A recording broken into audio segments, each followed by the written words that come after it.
Hello everyone, welcome back to the Pair Pod. Thank you all for supporting the last episode with Matt, really enjoyed that. Today we are joined by one half of the Hard Hats. Hard Chats. Hard Chats and Hard Hats. Hard Chats and Hard Hats. Fucking, that's a little bit HCHH, we'll go with that. We're joined by Simo. Simo, how you getting on? Thank you for coming. Brother, we'll do it for virtual knuckle touch. Yeah. Boom. There, right in the hand there. That was lovely. Appreciate you. Not a bother, man, very first thing, simple up. You comfy there? Do you want me to move around? That's perfect. I'm set. Oh, she's falling like a little bitch. No, don't worry about it. I'll have that. I have a just. No. Yeah. Don't worry about it. There we go, that's sexy. Dun dun dun dun dun dun dun. It's Simo. Dun dun dun dun dun dun dun. I'm Persy. No, it's Persy. What am I saying? Persy. Is that your intro song? Yeah. I just made that. Oh. You know what? That was beautiful. No, I'm taking the I'm Monksy. But he ain't no here no more. It's Persy. There you go. I love that shit. Where'd you get that made? That tune? Yeah. So that tune was a friend of ours at the very start. We'll give him a shout out, old Jordan Wellstead. He is a little wizard on sound and tech type thing, right? So we were like, we need a little beat. We need something start because I'm going to get into how the HCHH came. Yeah. So this is how, ask me that question, this is how it came about, right? So that song, so we were like, Talkin Bollux came out at the same time as us, yeah? So we were like, oh, they have that tune, the upbeat tune, but we were like, we're not going to follow kind of the same thing as them, so I'm going to have to rewind, you know why? Why? Because I think I need to give more context to that question. It's deep. Give me all the context. Like, oh fuck, what a great first question. It's deep, right? So, let's say the same week Talkin Bollux came out, we came out. We were called originally Chatting Shit. Yeah. So Chatting Shit and Talkin Bollux is too similar. We're two blokes there, north side, we're south side. But at the time, me and Monks are big football fans. Yeah. And it was chat shit, get banged, Jamie Vardy type of stuff. Jamie Vardy was running the muck at the time. And so we were like, oh, Bollix, them boys had Carly Mahady on as the first episode and skyrocket. But fair play. And he was right. So we were like, oh, we had to change the whole concept of the podcast. So like, Monks, what are we going to do? We had the whole like logo and all that set up. So we had to make a new one. We said, what do we do together? We work on building sites. Hard hats, let's get into that. We have hard chats with people with our hard hats, right? So that's where that came from. But then we needed a beat, we needed an intro, we needed a song. So we were just chilling in our first studio that we had in Cookstown, Tala. You up Tala. It's where I was educated. Yeah, Tala, IT. I'll talk to you about it later. Yeah, we'll get into that, but we'll stay on this track here now. So Jordan Wellstead, he had the tunes on. We were like, we need something. So we said, boys, I have a little beat here. And me and him and Monks are Rick and Morty fans. Are you a Rick and Morty fan? No? I am indeed. Right, so you know Snake Jazz? I do, yeah. Yeah. If you kind of, it's kind of the same. Like B. Melody, like the actual beat. Yeah, I know what you mean. It's kind of the same, so we're like the same rhythm. Like, and I was like, John, that's like Rick and Morty, Snake Jazz. I was like, fuck. And I was just, I'll never not see that now. The trees were just vibing. And I was like, and I goes, it's Simo. And then Monksy just goes, oh, hold on, repeat that again. It's outrageously catchy, man. It really is. It's Simo. And then Monksy goes, it's Monksy. And then at the end, hard chats and hard hats. That's actually Jordan. Did he say and Monkfish or does he say and monkey? I always thought he said like and Monkfish. And Monksy. Is it? And Monksy. I thought it was it's Simo and Monkfish. That's what I always thought there was Monkfish in it. It is. You're saying Monksy though. I am saying Monksy. Yeah, I think it's Monkfish. Let's just call it what it is. Yeah. Let's just say it what it is. Let's leave that one there. But Jordan, thank you, Jordan, for that beautiful melody. Can you imagine if you used to do a live show and it just starts off with that place going wild like? You know what? We had the chance to do the live shows. I know it well. Your thing in Tala, they got offered you. We're in the Civic Theatre. Listen, plenty of time. To hear, look, who's to say that next year or the year, it's never ending. Do you know Keep it growing, man. Me and Monks are going to be friends for the rest of our lives. Nothing needs to happen. Actually, speaking of, that was my next question. Yeah. Where did you meet Monkfish? Me and Monks are from the same estate. So we're both from Joestown. But we were always playing football together on the streets. But that idiot, yeah, he says, I don't remember you growing up, right? So we were in his house with his man and his dad and all just recently, just before he left to go to Oz. And you're like, I can't remember going out with you or anything, right? And I had to tell him the story. He's just like, do you not remember this? Do you not remember that? And I was like, do you not remember you're at so-and-so's party and we did this? It's like, yeah, I do. What I said, what age were you? Yeah. What age were you? About 17. You said he thinks he only knows you since COVID. I said, COVID has your head mashed. Doesn't remember his whole childhood, like even Froge. We even did Froge like 14, 15, 16, like the fellas. Like cherished memories for you, like he doesn't remember. Him pure, I think he told the story so many times that he actually believes it. He'd say that himself. Monkey, you were best man at my wedding. What are you talking about? What? Oh, we won't go down that road. Oh Jesus, I was just guessing there. I didn't even know that. No, thanks Monks, but I didn't get the show for the best man. Oh Jesus, it's like cutthroat. It's like Drake and Josh. Then my man didn't invite Drake Bell to his wedding. Like. And Percy keeps saying Monkey. Yeah, can I not say that? No. What do you call him? Monksy. All right. What's his actual name? Dara Monks. Okay, well that's fair enough. Yeah. Monkey. Yeah, Monkey's not saying that. Yeah, I'll leave that out. Well, listen. I'm gonna take a sip. I made my thing. Yeah, slurp away. All right. So you're mates growing up, yeah, and then at what point are you like? Number one, I obviously when I started my podcast, I would love to have like one of my mates in on it as well.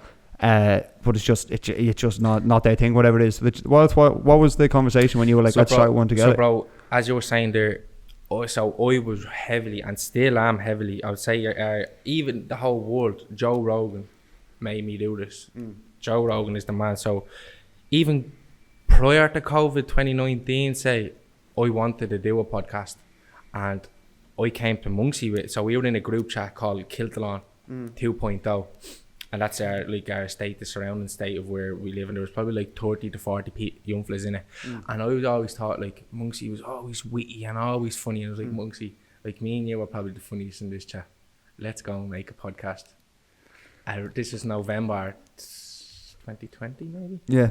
And he's like, yeah, let's sort it up. So him and his dad had the scaffolding company. Him and his dad, shout out Big Daddy Monks. I was talking about that one of the things in one of the pods you did. Oh, you did the one with Matt where his dad's watching the football. He's like, "Go on, son, get in there!" And no one breaks the stride. Everyone just is silent for a second and starts talking.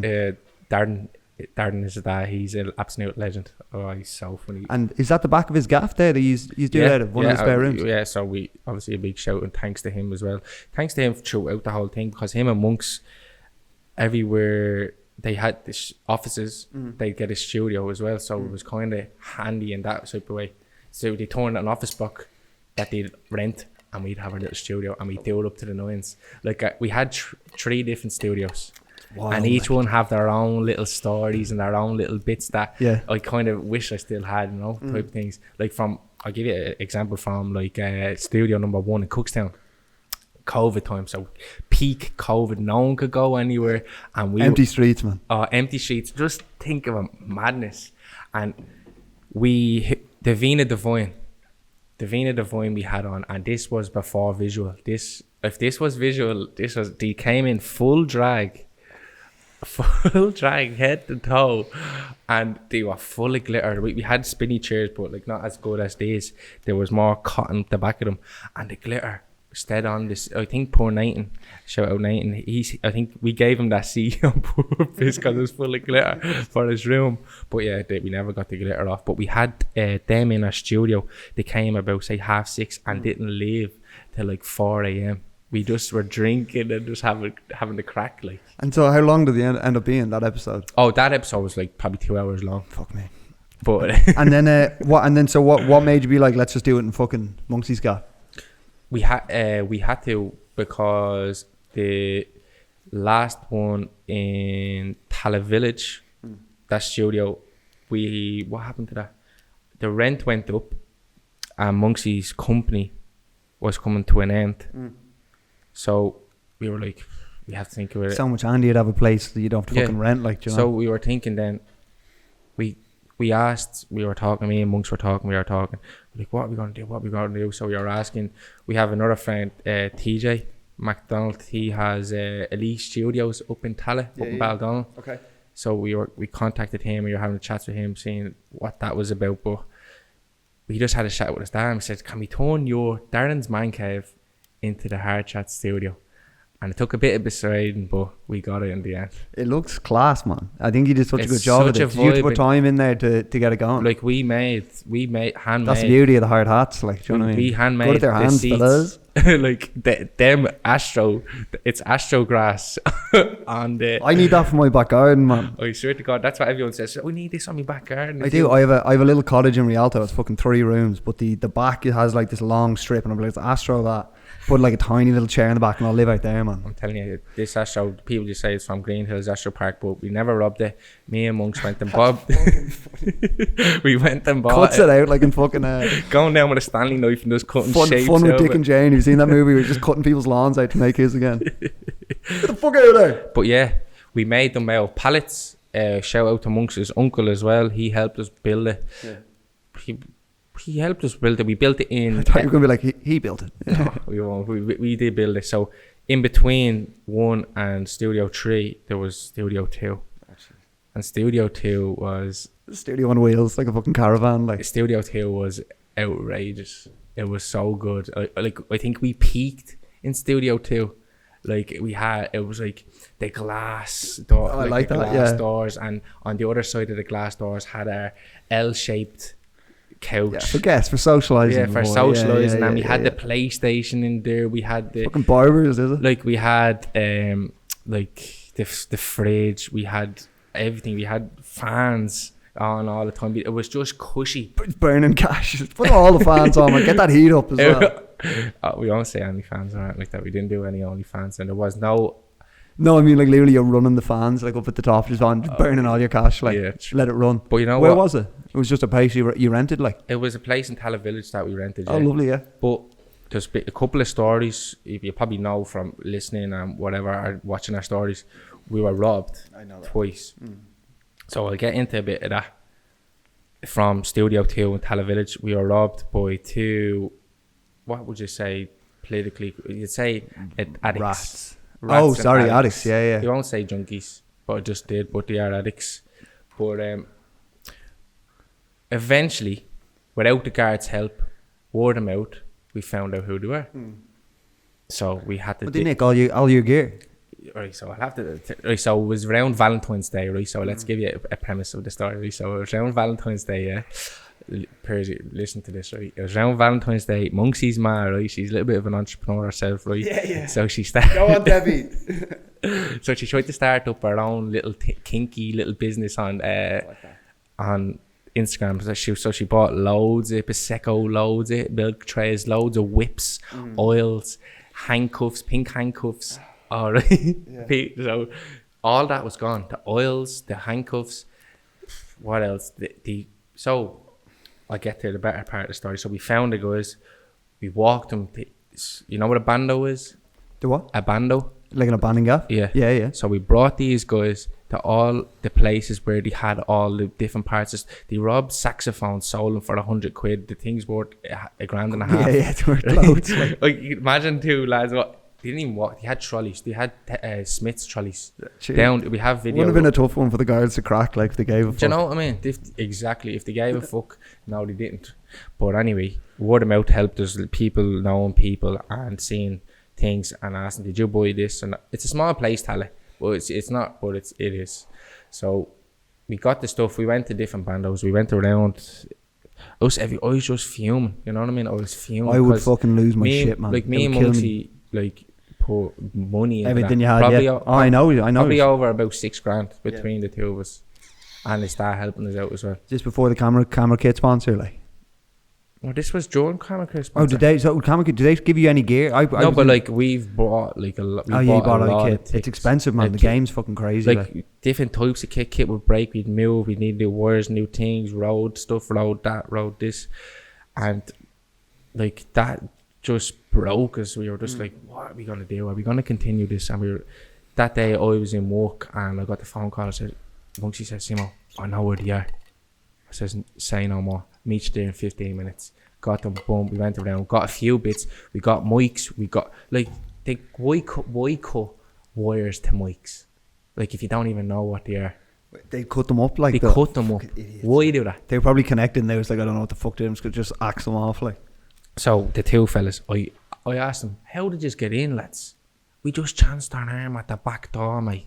Says, chance your arm. The back door is one of those emergency exits. How would you get that? Kick it in like you can't even kick it in. It opens outways.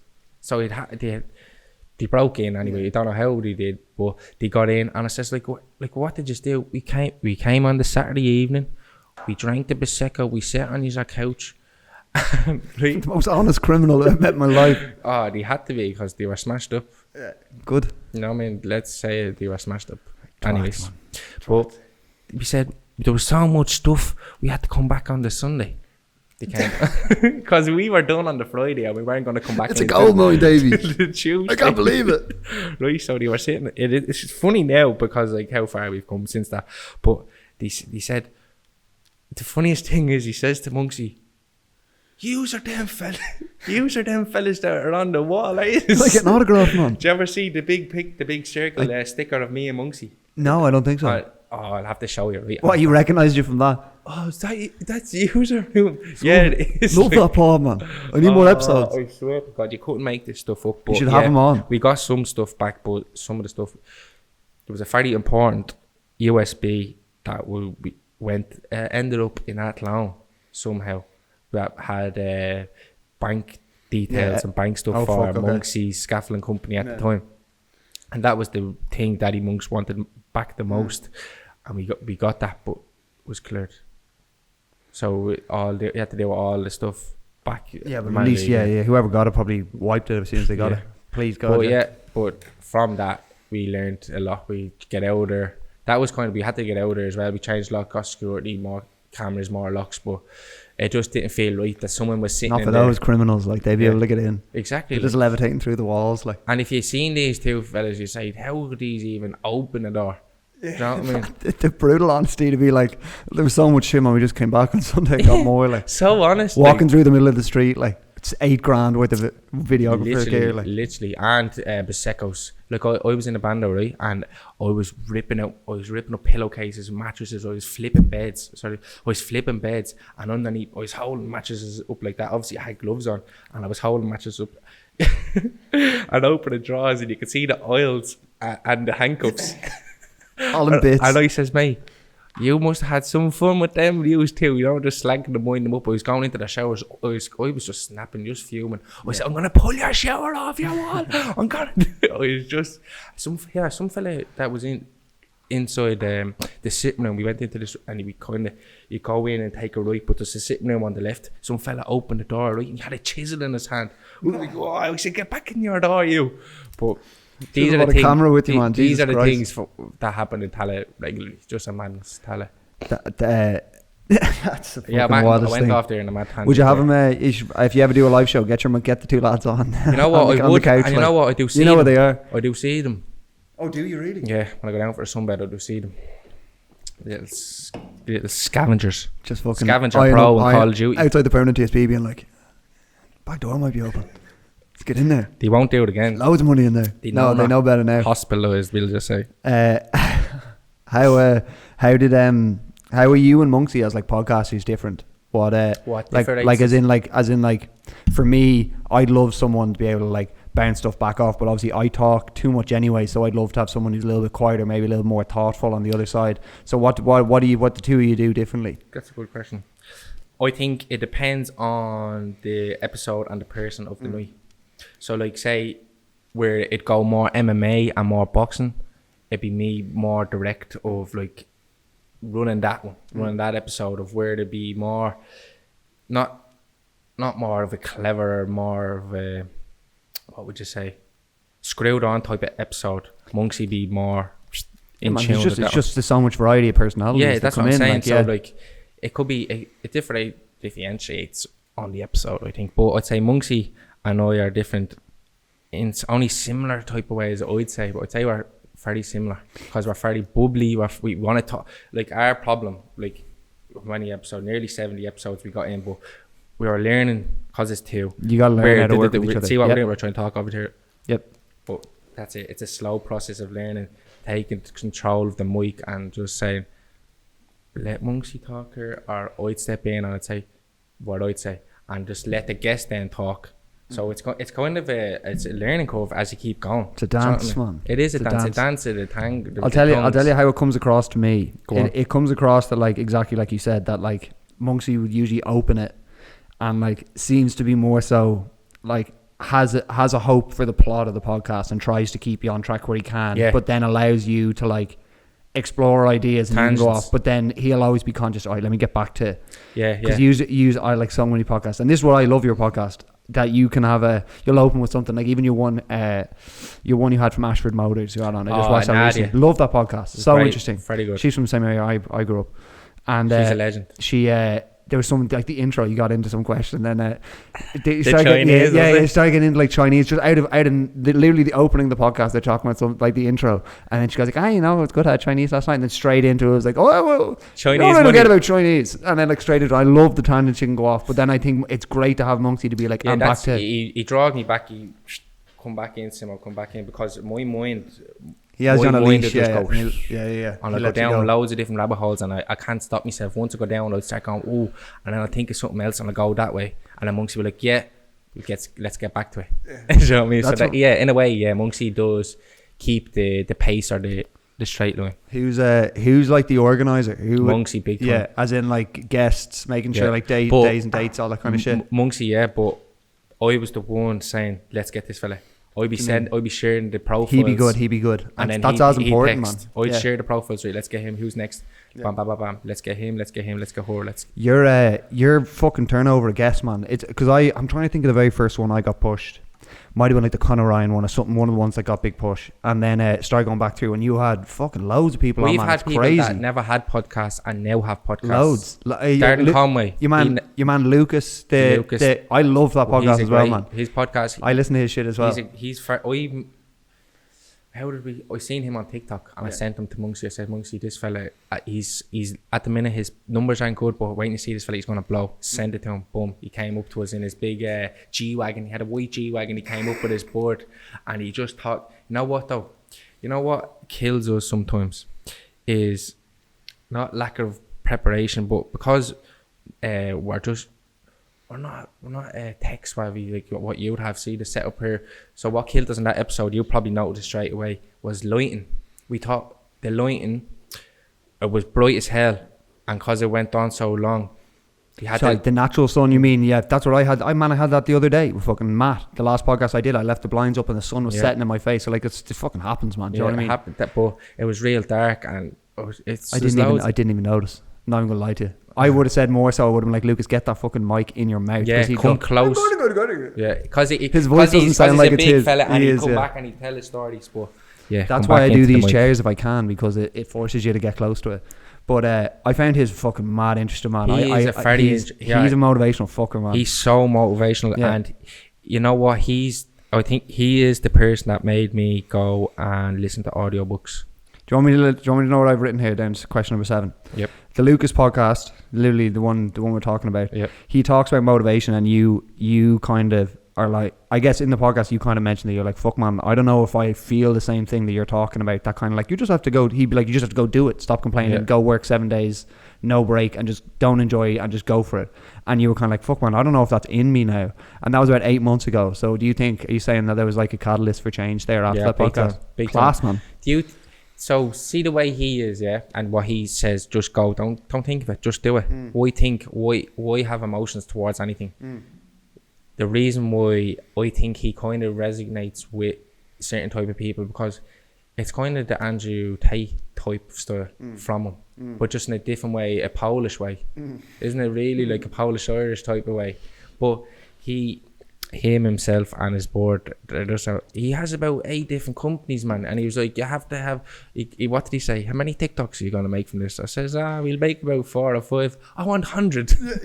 He said one thing. He was like, I want to start a company where I go to different garages and I go to 10 a day and I take 10 TikToks a day, make them go viral, and then that'll be my business. I'll make €100,000. I was like, man, it's amazing how simplified he makes it mindset for that much work. Because if you try and break it down, you're like, there's no human way to do this. He's like, I'll just get it done.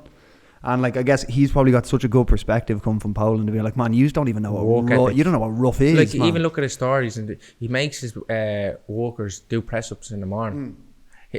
You know where I think he got that from? You know the Chinese, they warm up on construction sites before 15 minutes before work. They limber up. I didn't know that. They stretch. That's why the lads here rolling out of their cars like, why we go, boys. Yeah, like even me in the mornings go, I just Monster. I blame 6 years I started drinking Monster, and I have one every morning since. I don't Saturdays and Sundays. I don't drink coffee, so that like either do I. I don't even want to tell you how many of these I've had today. I've had a long day. I've had a long day too. No, you've had a longer day than me. You fucking, one of the things I want to talk to you about, we will get into, is like you are. I almost say you already have a fucking incredible, like not incredible, like a great work ethic. If you're working a full-time gig, early mornings, all day, and then you come and you still bang out podcasts like a mad thing, man. That's not easy to do. And a lot of people would be like, I don't have time in the day to get all that done. And you have a son, like. I think I'm undiagnosed ADD or something like that as well, and my girlfriend says that I'm just riddled with ADD or something, or ADHD. But see, even all that, I won't go down that road now. But all letters and all stuff like that for people's brains, it's just think is a madness as well. Like you can't just categorize someone and give them. Like, what does that even mean? What does even the Matt podcast you did? He was diagnosed with like authoritarian disorder. I was like, because you don't like teachers. I was like, everyone has that then. When Matt said that, I was but man, he had a helper and all. I was like, man, what are you talking about? But like, as in, like, if his only issue is like he doesn't really like teachers, or he's not great with authority, he's not like. He's not. Did you like teachers? No, Matt. I didn't like teachers. Everyone has that then. No one likes the fucking teachers. I just think it's mad to be like, this is it. I think he came up with that. Is that? I don't even think that's a thing. I don't even think I Googled that, but I think it's Matt. You made it up. I remember thinking, I was kind of thinking through in my head, I was like, that's because there was a guy in my school. I'll give you an example. There's a guy in my school. How much time do we have? Yeah, I have to reset in 2 minutes. This is enough time. There was a guy in my school, and he was mute. He was mute. He didn't talk to anyone, and he had a helper that like came around with him and like got him from class to class. But he was like proper, like very uncomfortable in social situations. Didn't really talk to people. Like actually needed someone to help navigate through school, because it is fucking mad in the halls and all that shit. It is, yeah. But like Matt is like one of the most conversational and like normal people I've chatted to. So for them to be like, you need someone to accompany you in case you scrap teachers. Do you know what I mean? Do you not think that's like, is that am I not out of my mind? Like, I thought that was wild. Listen, we'll reset these and go again, right? Yeah. Welcome back. Sorry, had to cut quickly for the cameras. You guys know how it goes. We're on the topic of guests. I have a couple of questions about the number one. What was your favourite one so far? Favourite guest? My favourite guest. There's been a lot of guests that I don't know if I could. I think I'd put them in like categories of favourites. Yeah. I'm not a favourite. Yeah, it's all good. So like, one of my proudest moments is one of our last ones is the Black Forge. Yeah, 100%. That just, it breaks me heart that it just never kicked off. Like it didn't get the publicity that we thought it was gonna get. Like we thought we had the shortcut, the cheat code of getting into Conor McGregor's pants. That was the big, like it is. Well, I would have thought like in a professional sense for them, they want to put a good front for the business and make sure. I thought we did, to be honest. Yeah, that's what I'm saying. I thought we sold. You did 100%. Their field, like I thought we like licked their holes basically. Yep. I found it very interesting on like a business. I was so interested to see how that place like takes off and continues to operate. So that on that side it was very interesting. But you want to get like more of the juice. I wanted the juice. Yeah, I wanted the juice. I wanted the stories. But I think if we just had Liam there on his own, that's the head of the whole place, the original owner. But sure, look, that was a great episode and it was a great experience. And even like Conor McGregor had to.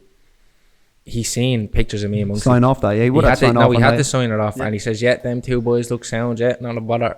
And me and Monksy were just like, Conor McGregor has pictures of me and you on his phone. Man, I need to fucking pull that contact. Like. But you could always have him back on and in your gaff as well, so it's not as like, do it on your end and chat some more shit. I'm gonna tell you, I think the one that made it's the Simo and Monksy adventures start. We had him on, Mark O'Hanlon. I know that when I watched that already, maybe like a week ago. Legendary Mark O'Hanlon from one of Ireland's most iconic movies, Adam and Paul. And is that what? Because I want to talk to you about the skits. Is that what motivated you to do that? That's why we made that first skit. Yeah. Was the tribute to him, and then he loved it. He was.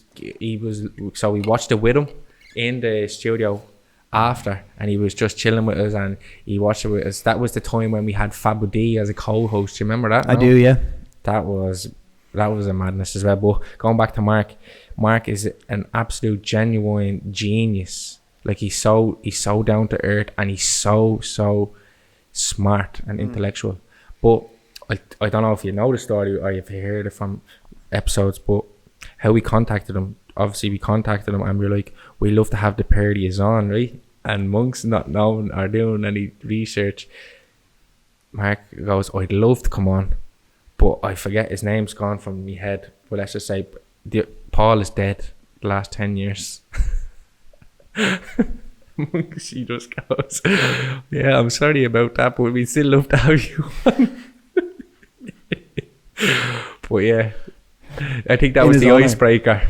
Did he have like, I might as well get into now, we're talking about the skits are like who's more so on that side, like writing the skits and shit like that? But few of them were wrote, but Monksy, it does be the man behind that. But I have a lot of input myself now, saying, oh no, we should do this or we should do that, but a lot of it is free ball, off the cuff. Yeah, man, I watched the number one Monksy's fucking physical acting. There's a couple, he took some spills in a couple of them, man. They're like, and you start laughing at one of them because he takes a huge spill. Oh fuck. And it's a totally like it's a completely different element to it. I kind of saw it on your channel, I didn't know what it was, and I watched the first one in the Hellfire Club with Matt. Brilliant. And that deserves so much more views. That was so funny, man. I really enjoyed it. And like even walking through, like it looked like his, because obviously Matt's so good at that shit. Like was he freehanding a lot of that shit? Yeah, everything. Gas, what is? What did he say? This person. What? Something about the rock. The sedimentary rock. Yeah. This has been here for many years. Yeah. It was like a David Attenborough type he thing. Has his vocabulary. The tour guide. Yeah, his vocabulary is very good. Do you try and get when you have a guest? Would you be like, he'd be good in a skit? Do you think about that? Time my brain is like, I'd be thinking like 3 episodes ahead. Like, oh, I'd love to get him on, and he knows him, so he might bring him. Oh, I'm gonna break your heart with this one, right? So, did you ever see? I'd love for you probably won't, but the Lord Mayor League Slip episode. No, I didn't. So we. How the fuck you putting the Lord Mayor and shit in? You have a great pull on guest, man. That's one of the hardest parts of this. So the Lord Mayor of League Slip is an anomaly. He's an enigma. Yeah. He is a nutcase. Do you know of him? Yeah. I don't know the story at all. Like, this fella is an absolute nutcase. He's a whisper in the wind. Like. Chopper Harris, he goes by. He's a plumber as well, right? Yeah. And I swear to God, he's an okay. So shout out to me friend Dean Redmond, Sorry Matt Tattoos. So he let us, it was the time our studio got robbed, so we got to go down there and do the episode in his tattoo parlour. Yeah, oh fuck me, I might have seen it. I remember you doing one out of a tattoo place. Did you only do one from there? Yeah, must have been that one then. It was so good, and that's where we came across the double copperknackers. It's the drink name.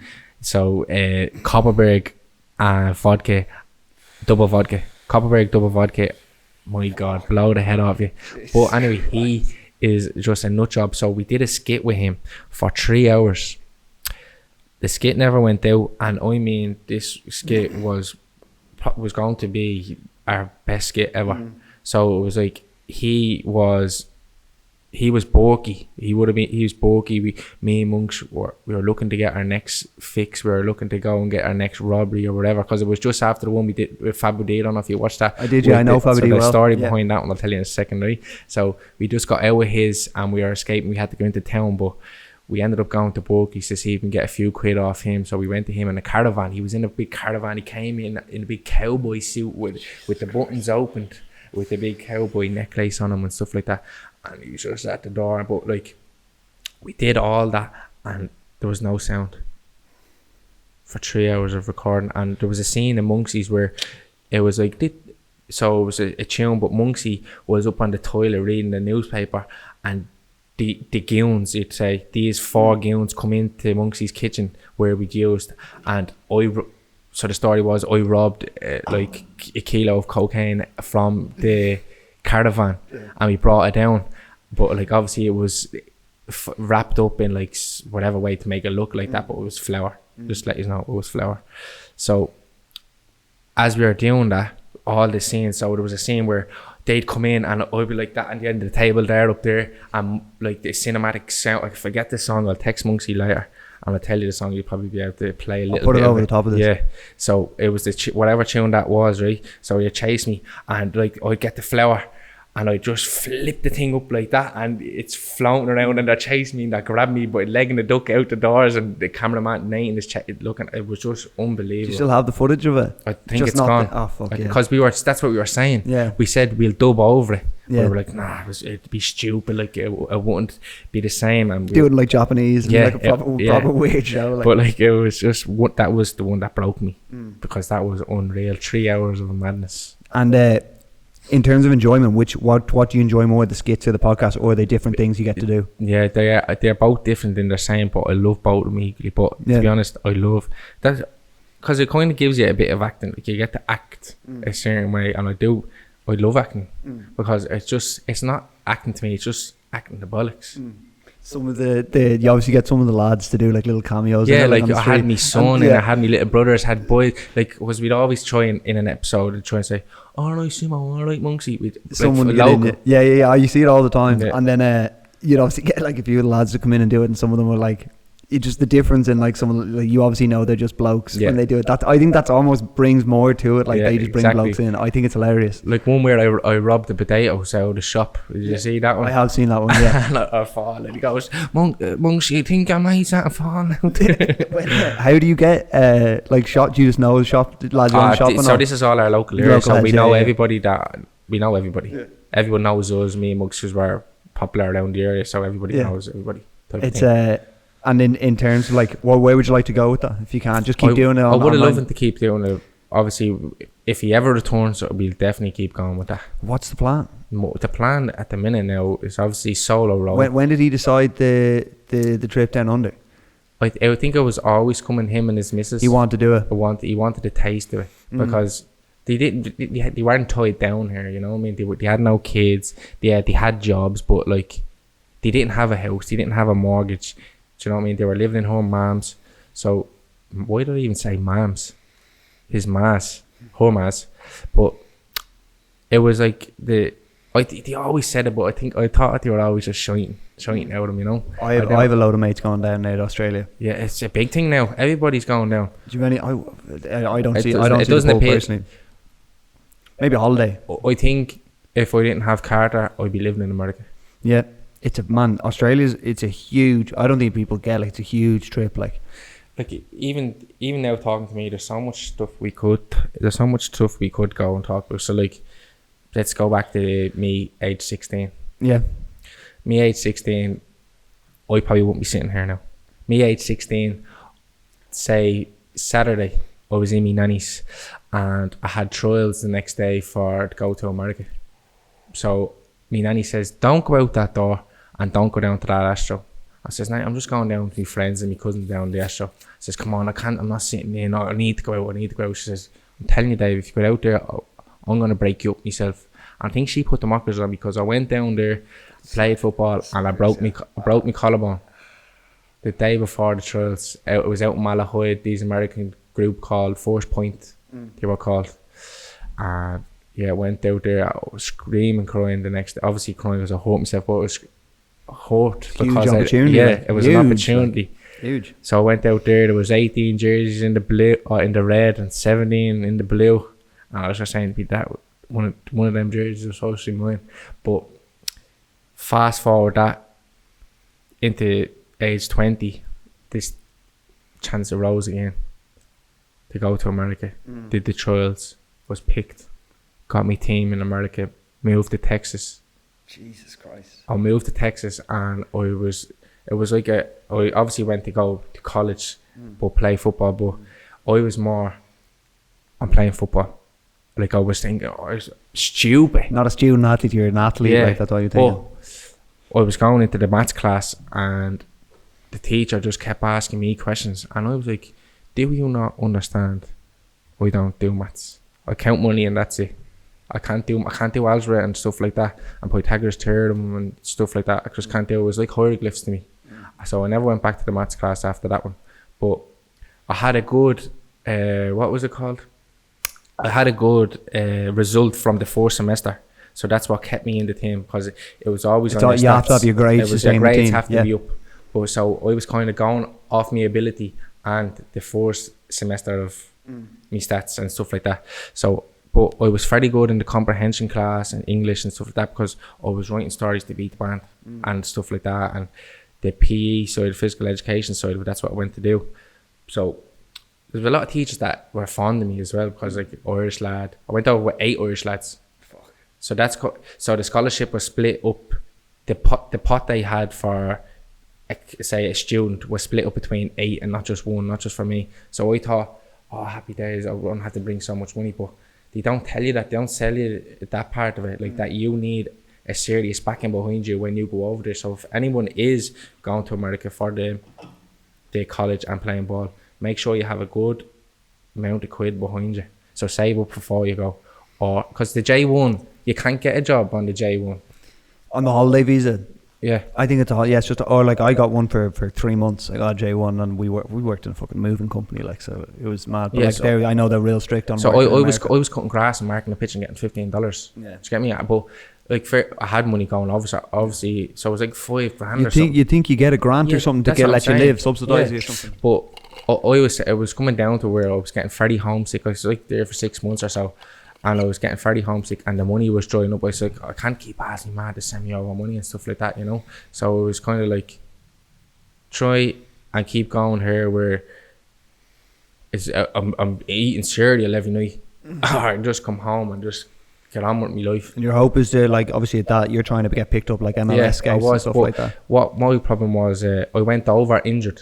Your man still wanted me. He seen all my highlight clips and was like, yeah, you're what I want. Gave me the number 8, was in centre mid, and he just loved me. But it took me 4 weeks rehabilitation over there, and I was straight into the team because I was itching to go. I even had the cast on. I was still playing foot tennis with the whole team out on the tennis courts and stuff like that. Like, as people know, I'm fairly competitive. I'm going to go into a story here.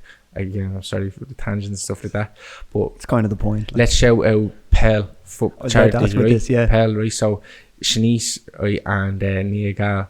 So they know they were on my red team out in the big one that we had out in Whitehall. So I'm so competitive, and I was shouting at them. I was getting vexed. I was shouting at them, like, sorry, Simo. They were like, I'm sorry, girls, I don't mean to be shouting at you, but I'm just... I'd be the same, man. we play Astro with the lads, and like, it gets fucking tasty enough out there. I'm the biggest fella for competitiveness and FOMO. I'm the biggest person for FOMO. I've so much time for competitive. I like when people give a shit when you're playing sport. I think that's the whole point. I think they wouldn't keep scoring. I'd cry after lose losses, and I'm 28. I'd still cry after a loss. I'm just so competitive. I just want to win. Oh yeah, I won that one. Yeah, I was them. Yeah, we won. So in the charity matches, lost 1 and won 2. And what would you say? Who surprised you in terms of ability out there? You know what? Shout out to Gary Lyons, MC Decent, legendary lad. He's actually a real one. He just scrapped recently. He didn't get there, but he really wants to. Oh yeah, okay. We'll go down that now in a few minutes. I have Gaffo gets his face broke up on one of my questions. Yeah, poor Gaffo. Gaffo is a madness. That's how. But you know what they say. We know. I don't know if you had this experience, but obviously I've heard fighters and interviews over the years. Well, you get more respect after you have a fight with someone. And I was fairly standoffish of Gaffo. So was Monks at the start, but Gaffo now was 100%. You get in there, man. If you get in there, that's fucking. You get all the respect in my books. That's 100%. It's and like loads of people talk about that. Fucking McGregor and Nate even talk, like, after you fucking beat the shit out of each other, you have to shake hands. You have to shake hands, and that's what I'm saying. After that, me and Gaffo got real close. I'm sure it happens all the time. Exactly, but that was a bucket list thing for me because I always wanted to box. I always fancied myself. Oh, fancy a scrapper, yeah. As a little scrapper, like, but yeah. I haven't been in many of. That's what I'm saying. From say 12 to 15, and then it switched. I was scrapping all the time. After that, I just stopped. I think I must have got a good baiting, and I was like, nah, humbled. I'm not fighting anymore. I'll just stick to soccer. Did you All right, let's talk about the boxing a little bit. How did you find the training? Not like getting hit for the first time. Shout out the Golden Cobra, a local Jobestown boxing club, which was owned by Padjo Hyland, the lad we had on the podcast. So his brother Paulie trained me, and shout out to him. What a legend. You know what? You don't understand how grueling boxing training is compared to anything else. I haven't done MMA, so I can't compare it to MMA. That's next on my list. I want to try a bit of MMA, but boxing is just, it's unreal. It's unreal. Simo Slicer over here, the slicing comes to the elbows. I already have it. I said this on the podcast before. If I had a name, I'd be called Anesthetic because I put you to sleep. I was Sammy the Squid. Was me excited. My tentacles, I'd soak you up like. I like it. Just choke you out. I love, and they were saying like me and my mates when we fucking get stoned, we'll chat about this and be like, what would it be like? And like we take the piss, be like, I'd love it to be like half filled with water so that I could like go under and like pull you back down, and then like they'd have underwater cameras and all. Lifeguard on the side. Here, pitch that to Dana White. Telling you, he pitched it to Dana White. He could. You know what I mean? If Elon Musk and fucking Mark Zuckerberg can scrap, anyone can do it. Talking about Elon Musk, obviously you're seeing that he's changed it to X. Yeah. Did you see The Simpsons? They done it again. They predicted that. Did you see their mobile phone? One of the apps is a text, or is an X in a box in the lower part of the phone, and he clicks on it, and it goes into like a Twitter type of thing. Jesus Christ! I've seen too many of those to be like, what is going on? Is Mac Roman a time traveller? Did you not see the Trump one going down the escalator? Yeah, for a president. Before he was just a mogul. Before anything. Does this seat go down? Yeah, sure it does. Let's see. Let's see. I'm just gonna mess with this because I feel like I'm at the front, maybe. Oh, this is like a one of those. Do you roll like it that? I don't know. I've never tried to put it down before. Let's go like this. No, right. Maybe let's not, leave man. it. Sorry, maybe you can't. No, anyway, you're alright. Simpsons. They are predicting too much things. They predict too much things, and Elon Musk versus the lizard. Zucks. The lizard. He is a lizard, man. Elon Musk will fuck him up. Size difference. Just get on him. Big walrus thing on him. I thought that until I understood that he has some sort of jiu-jitsu background. The lizard. He should definitely have his nickname as the lizard. I see Elon Musk going. I don't think it's going to be sexy. I don't think anyone's winning any fucking style points doing that, man.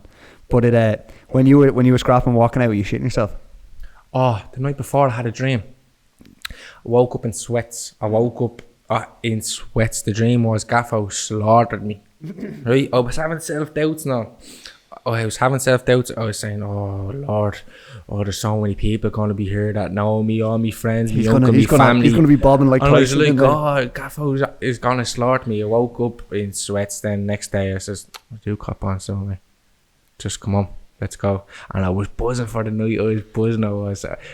I still have the gear, and I don't really want to give it back. Did you have any doubt walking out that you were winning? I know, I had no doubt. There you go, man. I knew I was going to win. I knew I was going to hit him with a hard one and stop him early. But he stayed nice and long. I was like, he's not getting through that. No, shit. Because the one he throws, he misses me. I step back, but like, yeah, that's what I want. The second right hand, that's what stopped him, and the what's it called? The ref stopped it. Any other? Yeah, a bit early from the ref. Like, yeah, it was. Let the lads slug it out. Yeah, like. Sell the hot sauce. His cousin or something thrown in the towel. So I did see a man wait, so he actually threw it in. A t-shirt. I think he took his t-shirt. Let the boys fucking swing it out. Gaffo versus Nasty, or me versus Nasty would be good. Was that the next one? No, there's one that I wanted to do on September. Yeah, Matt was talking about that. Was that Gates? But I can't. I'm at a wedding in Spain. But there's another one in November that will be coming. Is it in the big tents? Yeah, and I'll be there. Man, I might need to just bash some cunt up. You should call out Matt for the crack. I don't know. I think he's telling me. I think he'd have me for Matt. Because I called out. I don't want any of that. I called out Matt before. Smaller. I called Matt out before Gaffo.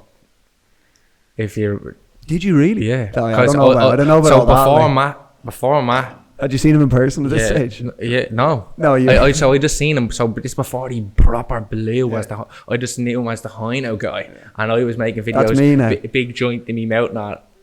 big joint in my mouth, and I was like a big smoke, and I was like, come on, come out, and I was shadow boxing the bushes and all, and he was replying. He actually took it down. He took it down for some reason, a little pussy oven. But but now me and him are like that as well. Shout out to the brain lickers, definitely. Let me reset these one more time. Yeah, so we're talking about future scraps. Is that so Nasty or someone would be nice? I don't think Nasty would fight me because him and Gaffo have the thing that they're food creators and stuff like that. But yeah, I would fight someone in a similar. He eats some wild grub, man. He does, yeah. Some wild grub. Holy shit. Fair play to the lad. Fair play to anyone that makes any sort of content and puts themselves out there, to be honest, because like you're putting yourself out there to be slagged and slapped and liked though. You have the both sides of it.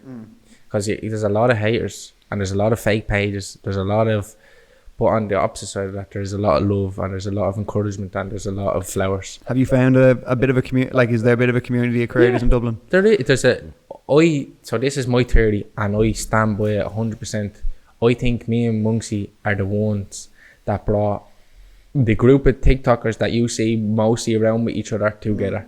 Like, they never knew each other until we brought them together through, say, Pale Charity, or it was just through our podcast as well. I think we brought a lot of people together and that are friends now. Do you think, like, in long-term plans for, like, when you see Go Loud or any of those lads sponsoring podcasts and, like, setting those up, what do you see for the future of Hard Hats? I see Hard Hats will be something like me and Monks have talked about doing, obviously not Zoom, but like some sort of way of communicating together and putting it out there, like say once a month maybe, where I'd have to wait till probably 11, 12 o'clock where he's only waking up, like, so the time difference will be a killer. But we will get a few episodes out, not regularly but sometimes. But if he ever comes home, I'll be straight back to it, I know for a fact. Maybe you just both build your own brands a bit in the meantime, like only make it bigger. Shout out the Dub Down Under, as the new pod, his new pod. Obviously he was going, we knew, me and him talked about this for months and months. He was going to do his own thing and I was going to do my own thing, but he's more on the tech and the editing and stuff like that. He's fairly good at that, where I'm like a year behind him in like learning and trying and doing stuff like that. But I'll get there. So yeah, I will do my own thing and I will be doing a solo podcast on my own exclusively here. I'm going to say the name of it. It is called the Simolation Podcast. I like that. And by this time, when will this be out, do you reckon? A couple of days, a week maybe? Yeah, before this day next week. So it's Friday, probably like. But when this is Wednesday, out, Thursday. They'll be up and gone. Simolation Podcast episode will be out. And you doing solo? Yeah, I'll be doing solo until I find probably like a place like this where I can rent and get guests in. Man, that'd be sick. And do you want to change the, like, what you chat about? Are you going to just go in? You can actually go off on your tangents now and like. I'll go off on tangents, but like it'd be more like real talk, no messing, no filter, just deep into the mind, mental health, more rabbit holes, more theories, just Simo. Do you know what I mean? What Simo is about, just our madness. It's just a bits of everything, sports, bits of anything you want to talk about, I'll talk about it. I'll know something about it. And you have if we're talking about scraps, I don't want to go into loads of mad MMA shit. I'm thinking about dropping a new. I wanted to do this podcast was originally like MMA and boxing and like having fighters on, and I like doing the other side as well. And I don't think the two. I kind of think they're separate shows, so I'm thinking about swapping or starting a show called Fruity Combat, and that's going to be like a little brother to it. So that's going to be just straight up like fight content. So if I was having fighters on, talk about MMA cards and stuff. Great idea. And then one of the first ones we're going to talk about is like, you know, the sugar fight that's coming up now for Sean O'Malley in August. Sugar show. He's up there. He's probably my 1 or 2 right now in terms of favourites. And Paul Craig just shot up to like 3 as well. Fucking love Paul Craig. He's good, and I think he's so. I just find I love his interviews and shit. He's so fucking real about it. I think that's why people resonate to a lot of people that just are real, authentic. As I always said on the podcast, authenticity sells. Being yourself. Don't have like sometimes characters being like forcing it out, like people doing the daily vlogs and stuff like that. You have to force yourself out, but being yourself, being authentic to yourself always sells, and will just pull people into you because they want to know more. What's this fella like? Oh yeah. Do you have Give me like a 1, 2, and 3, like your favorite MMA fighters. Obviously, we have to go Conor McGregor. Connor's unreal. So, like, if you say Conor has his own tier, yeah. So let's say you're in a bar fight and you need 3 people to back Love you that. up. All right, go. I'll give you my 3. We'll see who'd win the scrap. Right. Go. My 3 would be. We'll go 1 and 1 each. We'll go 1 each. So you can't say someone. Can we choose the same division? You can pick any division. Grant. Any division, and you can't pick the same person. So we go. Do you want to start or will I start? You can start. Take Right. Conor. No. You're not taking? Okay. I'm going. I won't. We just do MMA, yeah. Mm-hmm. Right. John Jones.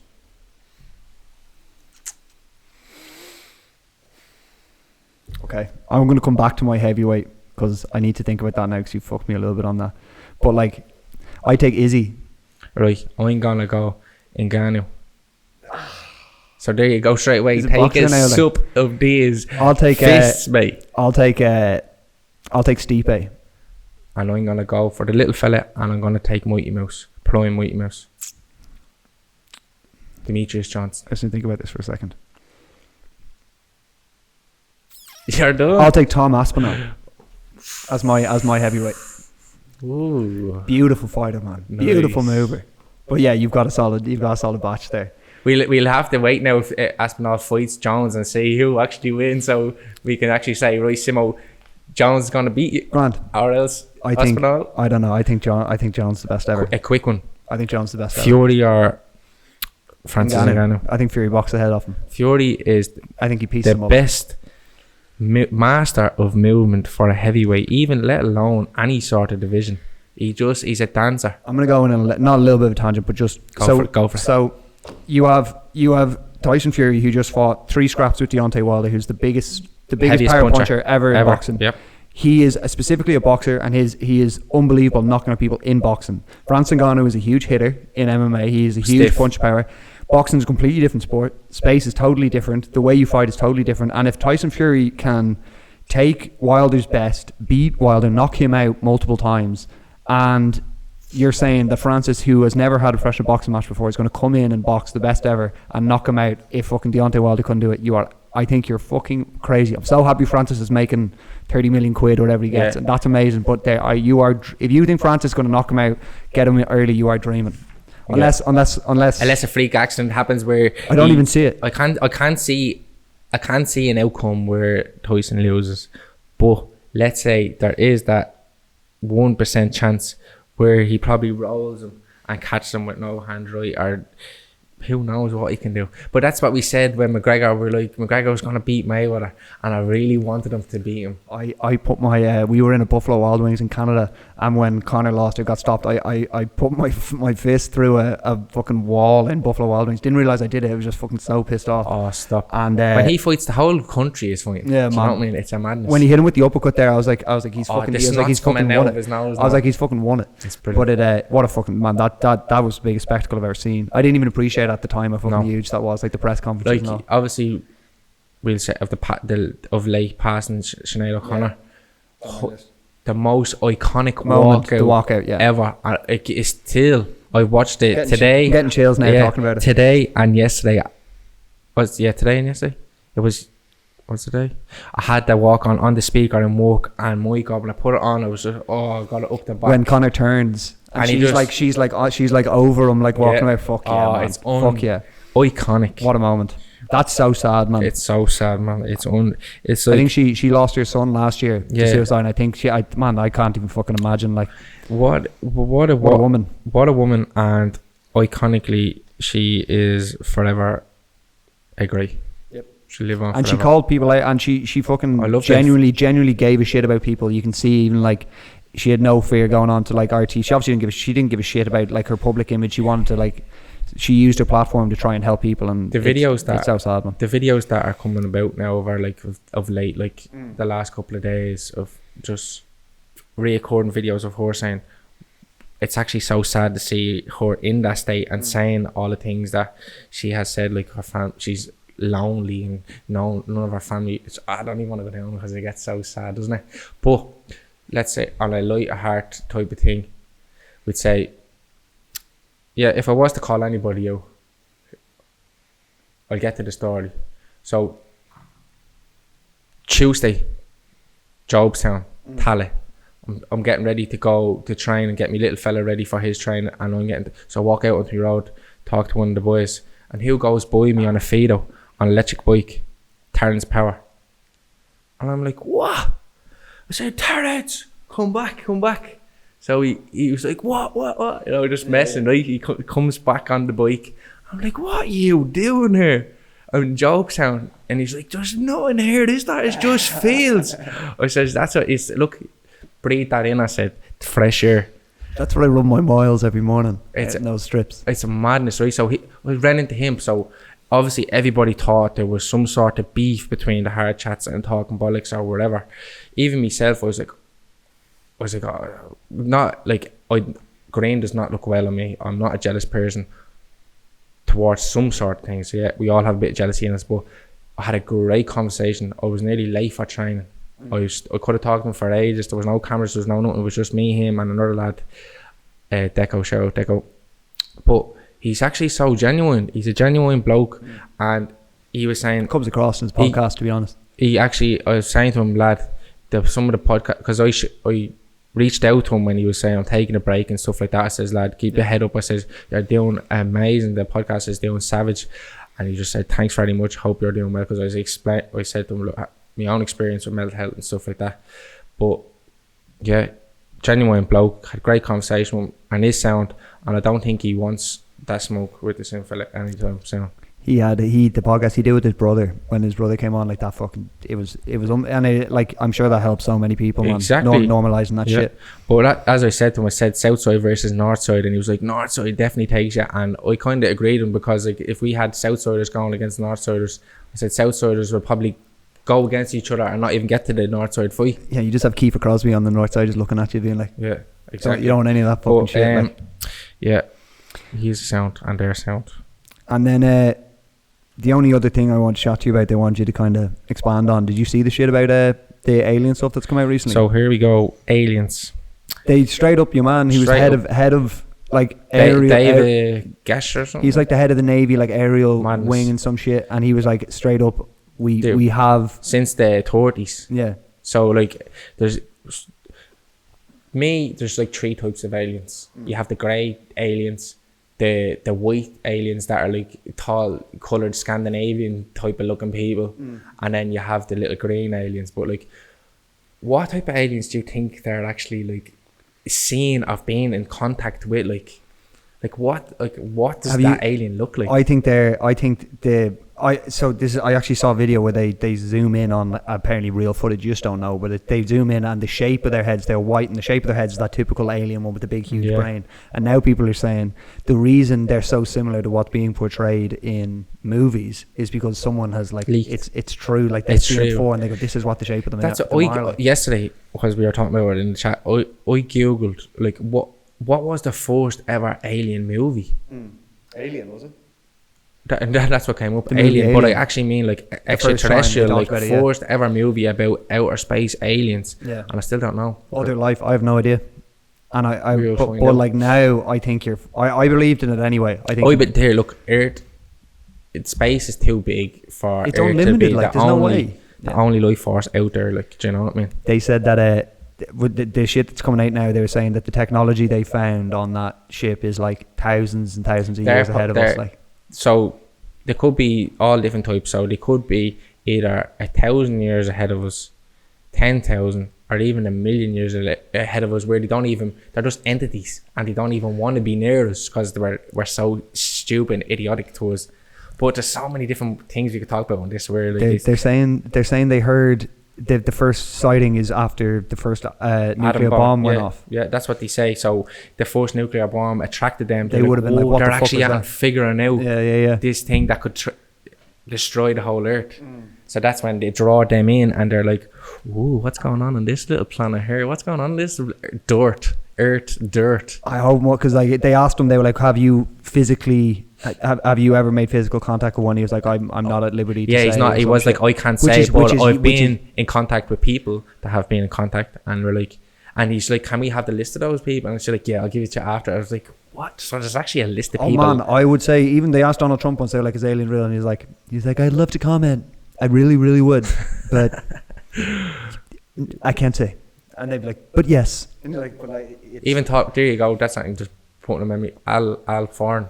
We had Al Foreign and that episode never came out. Why? That would have been a very first visual episode. Technical issues? Technical issues, yeah. We had a different fella that wasn't Nathan that did it. It was a different lad and he just fucked up. Space Cadet, yeah, but space is a madness. But if I was asked for the chance to go to space, I go underwater to go see down deep, I'm going to space all day. You couldn't pay me to get in one of those fucking... The fact that people paid £250,000 to get in that Titanic one. You see the conspiracies about that though? Supposedly... The people that are on it? Yeah, supposedly like... Jesus Christ. Some of them were in big debt and fight like their debts and stuff like that, but like how true is that? Like you're bringing your son with you and stuff like that. Like yeah, like do you bring the kid with you? They could live with your kid another time. I don't know, man. I find that like the fact that anyone would want to do that to like deeper than anyone's ever gone for any of that shit, like that would be my number one worst way to die. Like to be controlled by to control it with a logic. PlayStation controller. Like, what are you doing playing fucking Gears of War like?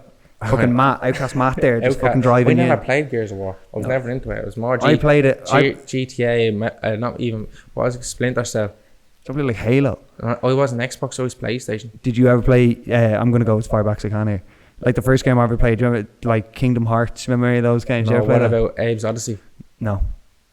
Whoa, you don't remember Abe's Odyssey? That's PlayStation 1. Do you remember play like Ratchet and Clank? Yeah, Ratchet and Clank and Spyro and stuff like that. And okay, cool. Abe's Odyssey. People, you still wouldn't remember that. It's a little alien dude running around. Listen, that's an hour and a half. I'm gonna let you go home and enjoy your weekend. Thank you so much for coming on, man. Genuinely, I fucking genuinely enjoyed that. Oh, get it. Thank you so much for watching. It's on the hips. I'll see you in the next one. Peace out. Bro, thank you so much. Not a bother, bro.